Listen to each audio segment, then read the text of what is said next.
fragrances that I will defend forever.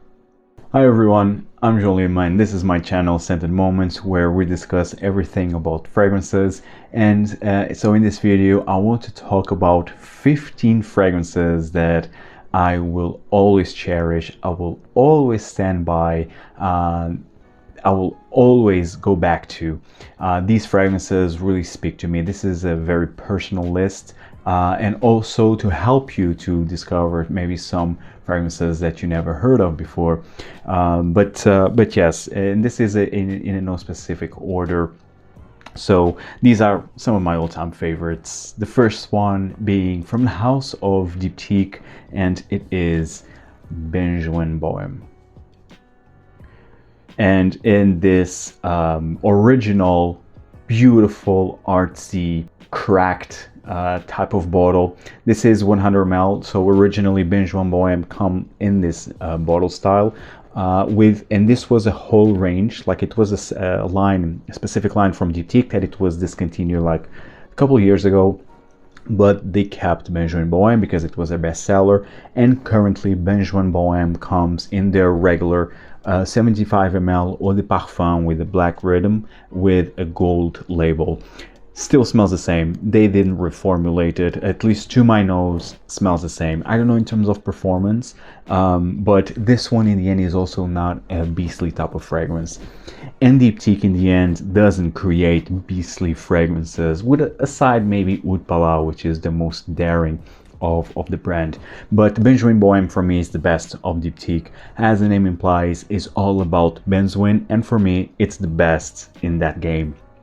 In terms of benzoin, a very natural smelling benzoin with some spices, with some patchouli. Also has an earthy depth into it, with amber, and in the end benzoin is it's a resin with a vanillic smell into it. So this is resinous, it's warm, it's cozy, it's spicy, perfect for the upcoming fall time. This wears like a blanket. It's really like a blanket. It's more of an intimate fragrance. It's not a fragrance that will project, but it will last. It has a very good longevity. Absolutely love this one, Benjoin Boheme by Diptyque. The next fragrance from the house of Indult Tihota. So of course I've been talking about Tihota for a while now, and I did a review of Tihota, years ago. It was one of my first reviews in this channel, and already back then and to this day it's my favorite vanilla fragrance. No, I have Guerlain. I love Guerlain fragrances, and Guerlain is considered to be like the reference in terms of vanilla, which I totally get it, but Tihota is the best. This is a soul vanilla fragrance. It's all about vanilla with some musky qualities. It has like a gourmand quality here, like it has like a vanilla cupcake feeling to it, and it's delicious. But overall, a natural smelling vanilla, as natural as it can get. Also, this fragrance, just like the line of Indult, was created by Francis Courchamp before he released his own brand. And he did a fantastic job here with Tihota. Tihota is the reference in terms of vanilla. Great performance actually, and both in terms of projection and longevity. Absolutely love this one. Tihota, please check this one out. Best vanilla in the market for me.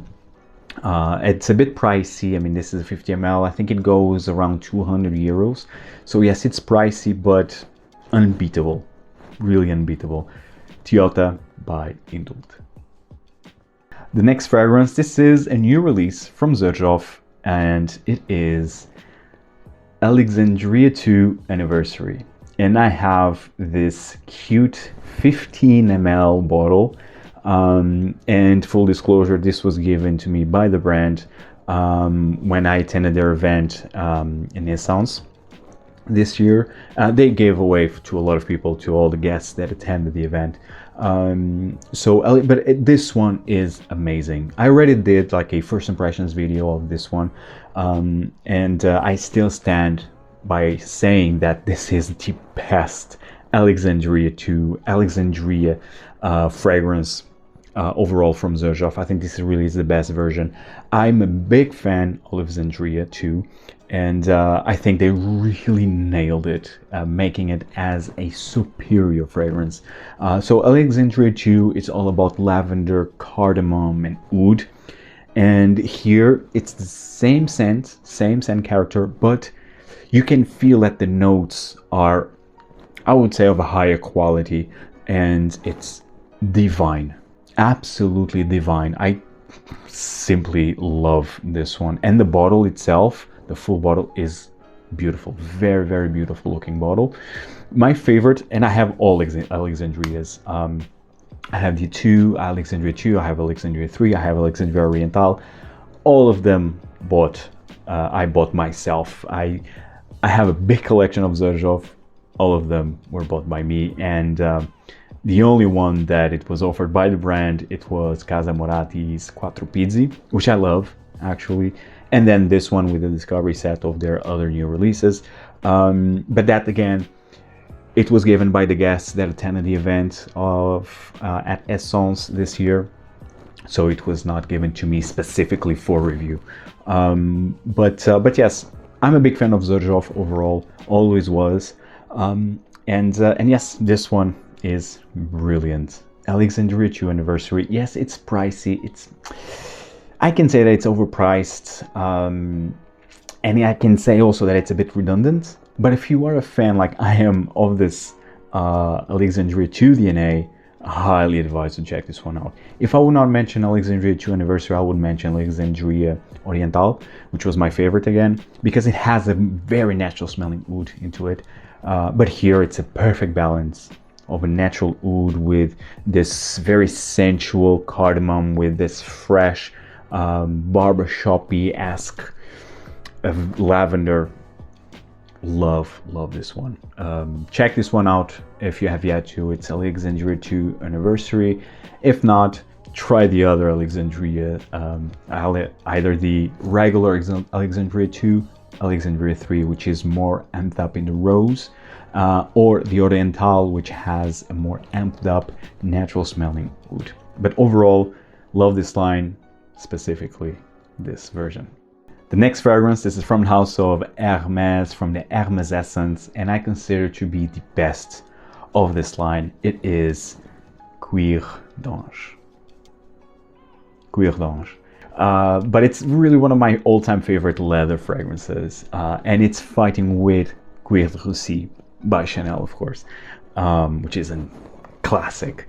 But Cuir d'Ange is a masterpiece. I think I would say this one and Ambre Narguilé are the two masterpieces of Hermès Essence, to be honest. But I would say this one slightly more because of the uniqueness. I mean, Ambre Narguilé is also unique. It was also unique when it was first released. I mean, back in 2005, 2007, I would say, but don't quote me on that. I don't really recall when Ambre Narguilé was released, but yeah, when it was released, definitely it was more original. Nowadays you have countless fragrances actually inspired by that scent DNA, aka Angel Share, Parfum de Malle or Jean. I mean, and others. Now you have also the Middle Eastern brands with that scent DNA. I mean, that's a whole other topic. But I would say that Cuir d'Ange, it's slightly superior because of the leather, because of the complexity, and of the elegance and simplicity. And this is the mastery of Jean-Claude Ellena when he was in-house perfumeur of Hermès. This fragrance, it's intense. I dare to say that it's the most intense fragrance from this Hermès Essence line, and also the most daring. Again, leather, and it has like a saddle leather type of feel, but powdery, floral, that gives elegance and sophistication. It has an animalic quality into it that gives depth and gives a more daring feel. But then you have these powdery, soft florals that just balance everything and make this fragrance very unique. Also, I would say that this one has a saltiness into it, a dry, salty quality. I absolutely love this. This is really one of the best leathers ever created, and I dare to say this is the best from this line, Hermès Essence. It's Cuir d'Ange. Again, check this one out if you have yet to, especially if you love leathers. The next fragrance, this is my favorite, all-time favorite incense from the house of Heeley, and it is Eau Sacrée. Eau Sacrée, and this is an extrait de parfum. I also have Cardinal, and Cardinal is considered by many as the best incense. Cardinal is more, it's lighter, it's softer, it feels more of an incense, churchy incense.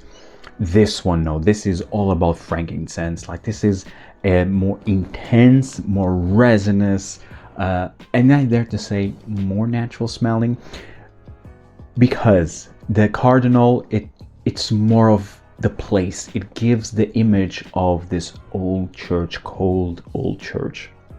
And this one, it's more about the raw material, the frankincense. It's more about the raw material, and it's smoky. It's like you're burning frankincense, so it's very smoky, very resinous, natural smelling. It's beautiful, and it's long lasting. It's something just out of this world.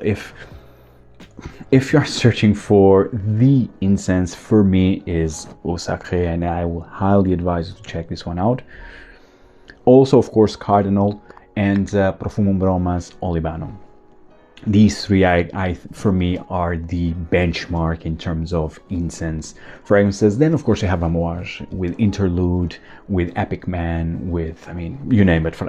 Actually, Amouage has a lot of incense fragrances within their range. I mean, it's part of their DNA, especially old Amouage fragrances. So also, I think it's a reference. I highly advise to check out the older Amouage fragrances. But if you just want incense, straightforward incense, I would go with this one first, then Profumum Bromas Olibanum, and then also from Heeley, Cardinal. We have already talked about Guerlain, and I have a Guerlain fragrance here from the La Matière collection, and it is Angelique Noire in the original bottle presentation. Angelique Noire, so this is the 75 ml. Previously, all the La Matière came in this bottle style. And Angelique Noire is considered by many as the best vanilla fragrance, and I can see that. I can definitely see that. It's definitely on my top, I would say top 3 best vanillas. Not best, not better than Tihota, but very close. So in the end, this is of course vanilla, like a boozy vanilla, but with this angelica root, angelica seed, that gives elegance. This fragrance is definitely, I would say, it's more elegant than and more sophisticated than Tihota. Tihota, it's just vanilla. It's basically vanilla with a gourmand edge into it, and this one is more than that. But I give more points to Tihota because, being a soul note like vanilla, they nailed it. And they needed, Indult didn't need to do any more vanillas. It's Tihota, and that's it. And they really nailed it. Guerlain has many vanillas, and vanilla, it's within their DNA. This one is one of them, considered again by many as the best vanilla. Also has the best fragrance from the La Matière. I definitely consider to be one of the best of this line. And yes, it's very sophisticated. I mean, this is really perfect for date nights, formal events, I would also say. This one is dark, it's mysterious, but it has a bright aura into it, if that makes sense, because of the angelica, and of course with the boozy vanilla. It's just so good. Absolutely love this one. And it's also a bit green. It has a green edge into it as well. This is a fragrance for special occasions. For me, it's a very special fragrance, and yeah, it's really one of my favorites, if not my favorite, from La Matière. It's Angelique Noire by Guerlain. The next fragrance, this is from House of Tom Ford. It's a classic from the Private Blend collection. It is Tobacco Vanille. I absolutely love tobacco vanille, and I will always love it. This is a type of fragrance that I will always have in my collection, no matter the formulation, no matter how reformulated it was. I will always have it for reference sake, because in the end, this is the reason why I discovered niche fragrances. Although this is not niche technically, this is more of a luxury designer fragrance, so by definition it's not niche. Niche is defined by brands that just do fragrances, although this type of terminology, what is niche, what is designer, I mean, it's a very thin line, very diluted discussion nowadays, but I think that's for another video. But tobacco vanille is just to die for.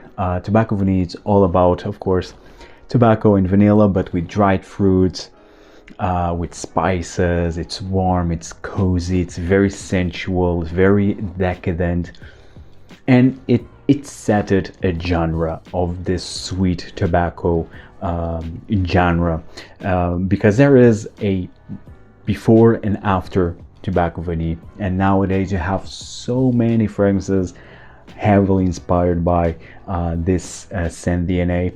And currently I would say that there's two fragrances that I consider that are superior to tobacco vanille nowadays, which are Vanille Van by Les Indemodables.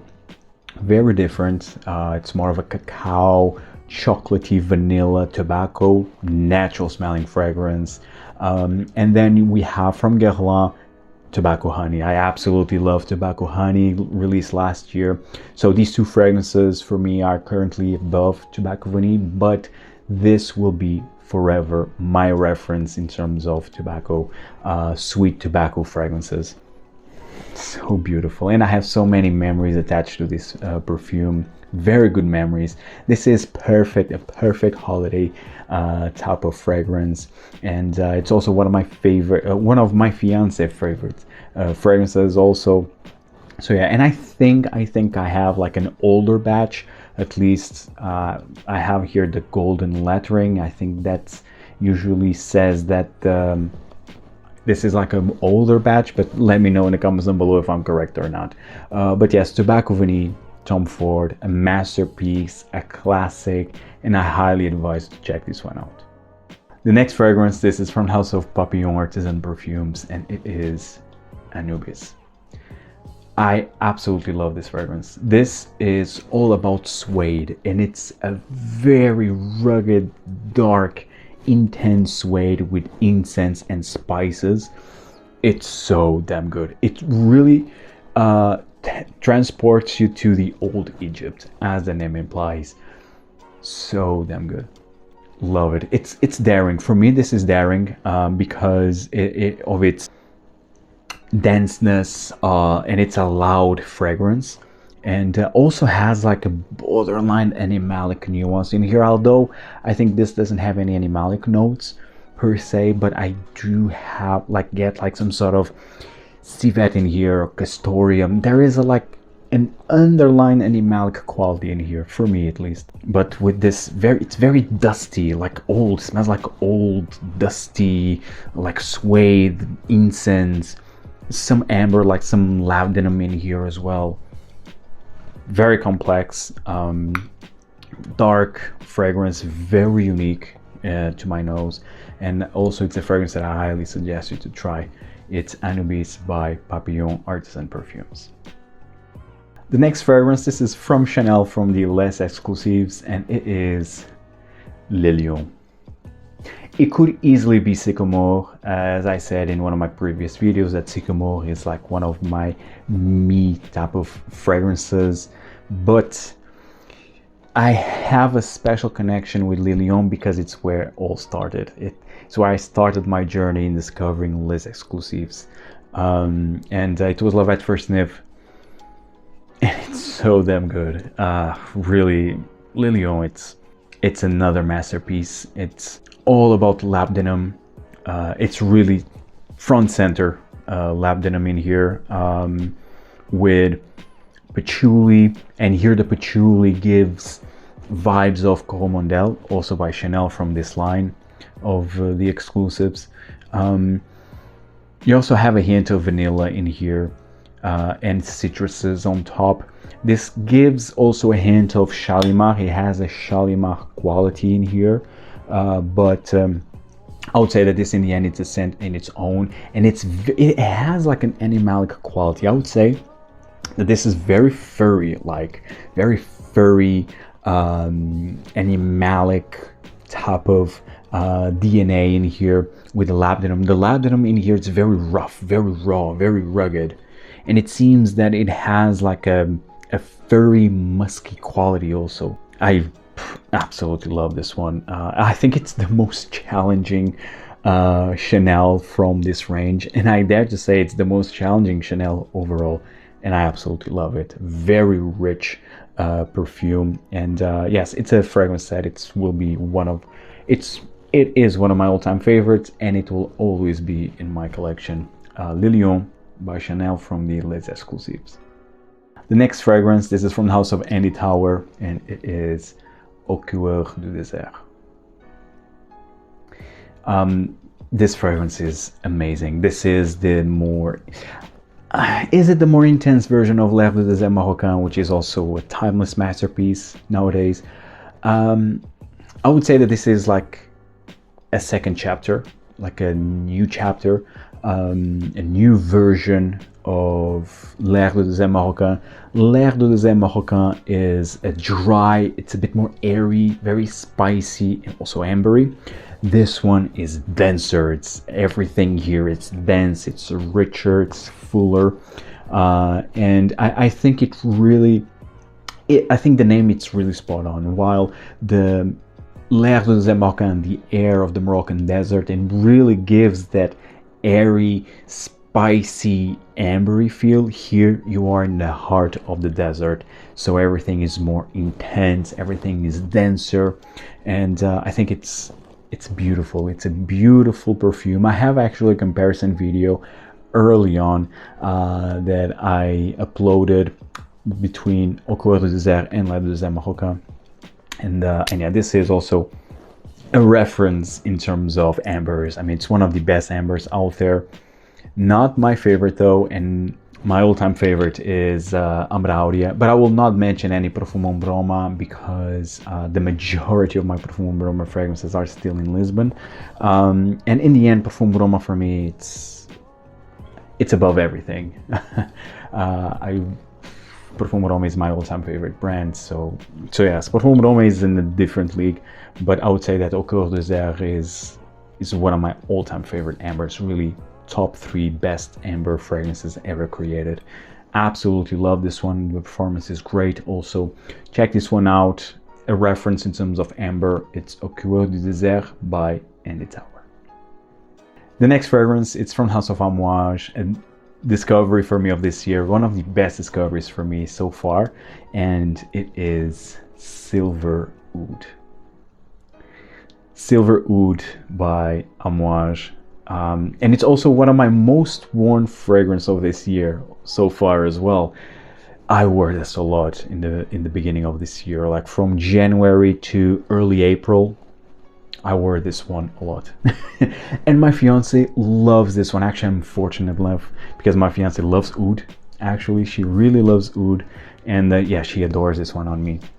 And this one, oh wow, it's I'm lost for words.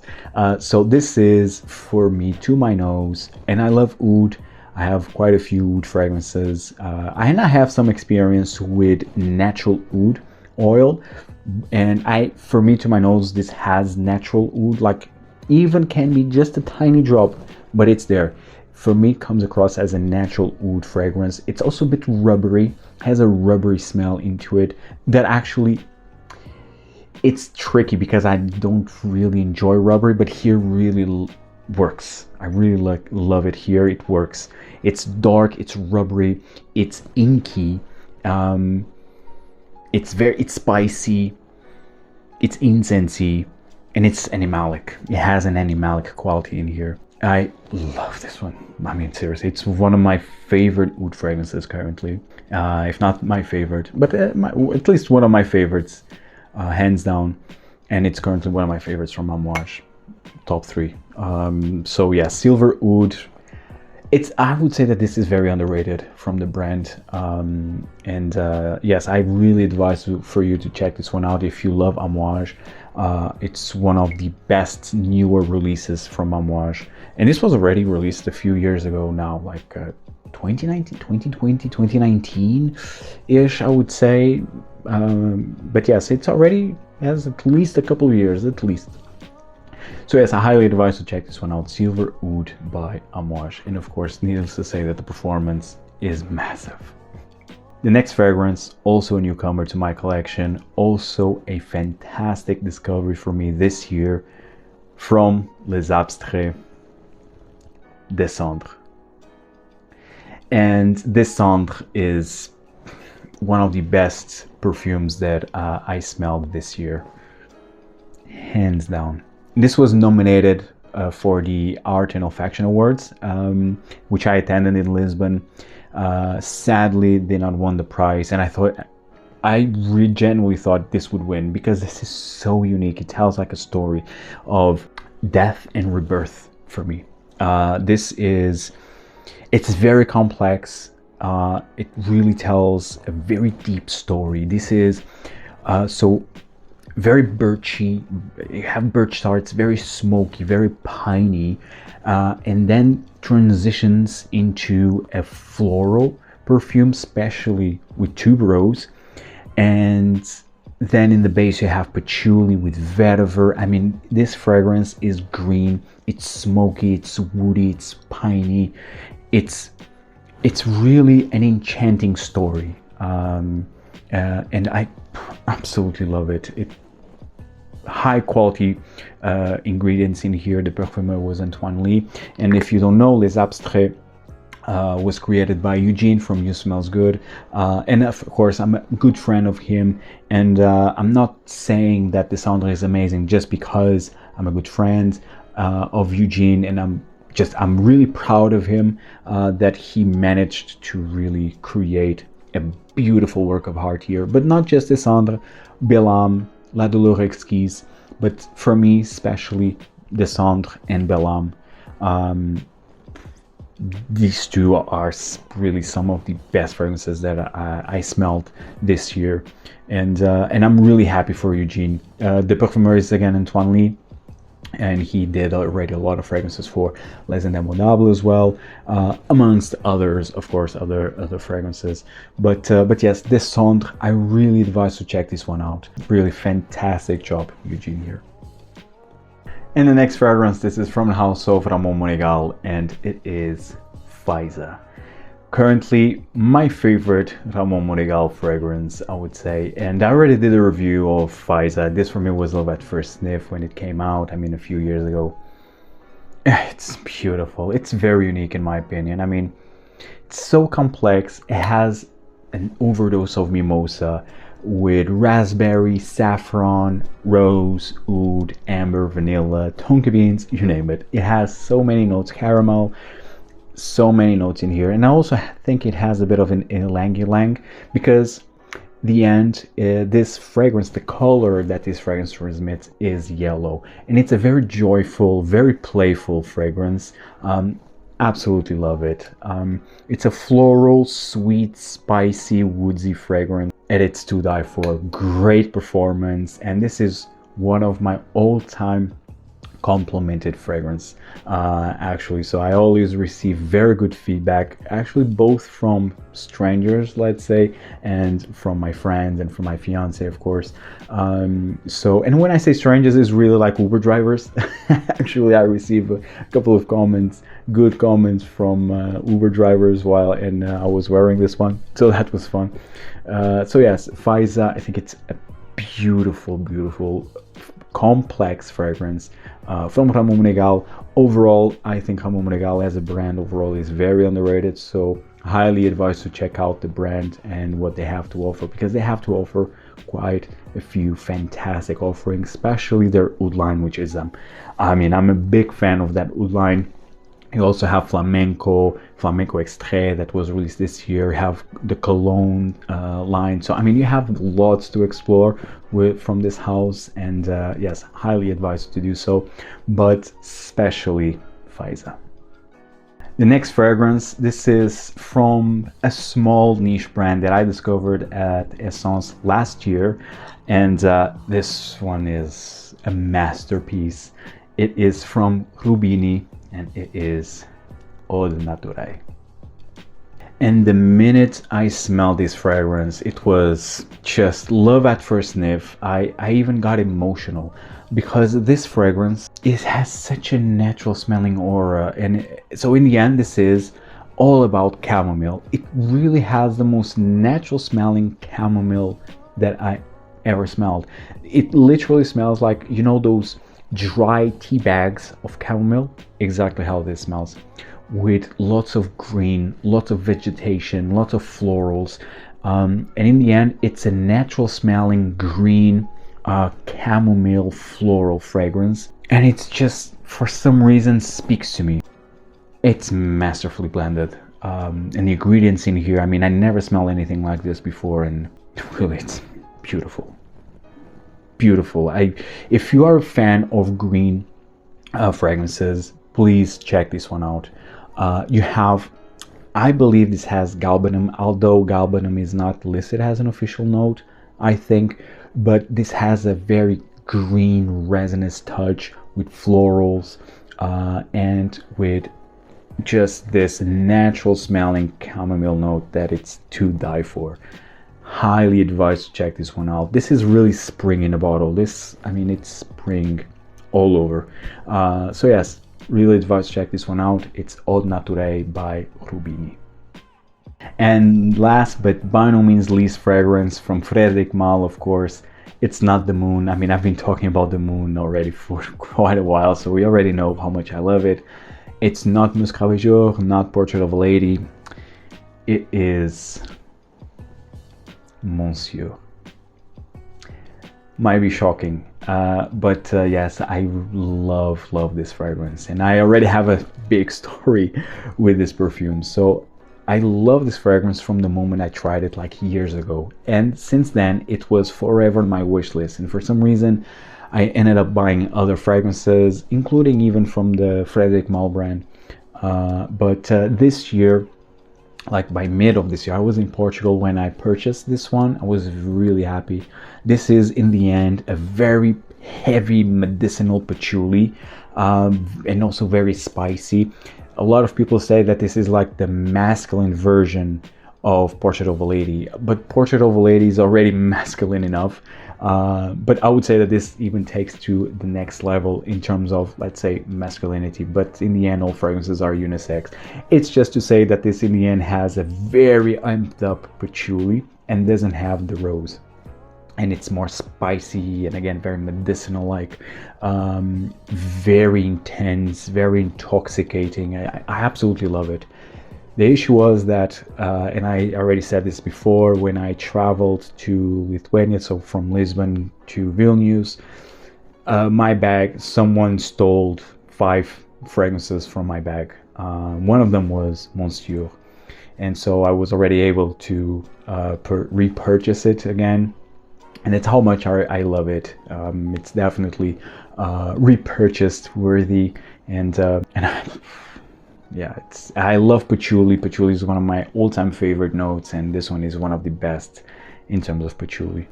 Love it, and also perfect for the upcoming fall. Very gentlemanly type of perfume. But overall, if you love patchouli, I think this is a reference. Highly advised to check this one out. Monsieur, a fragrance that I will always have in my collection. Great patchouli perfume here. Guys, I hope you enjoyed this video. Tell me in the comments down below what are some of your all-time favorite fragrances. If you find value in this video, please hit the like button, subscribe if you have yet to subscribe, and check out the other videos that might appeal to you. I have over 480 80 videos talking about fragrances, so of course check them out, and see you in the next video. Take care, guys.